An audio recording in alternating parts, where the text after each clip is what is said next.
ಈಚೆಗೆ ಬಹಳ ಕಾಮನ್ ಆಗ್ಬಿಟ್ಟಿದೆ.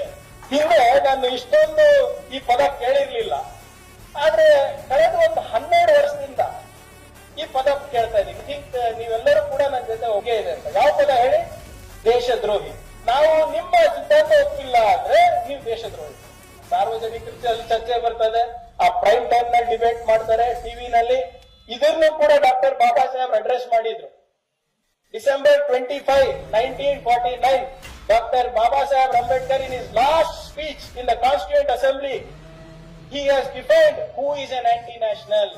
Aur yen ಹೇಳ್ತಾರೆ, people who sow seeds of jealousy between castes in society, people who don't believe in equality, and people who hinder social and economic progress of the country using caste and religion are the real anti-national.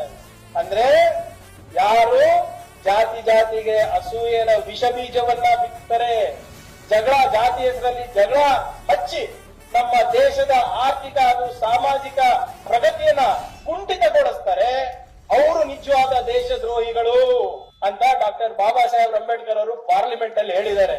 ನಾವೆಲ್ಲ ಜಾಗೃತರಿರ್ಬೇಕು.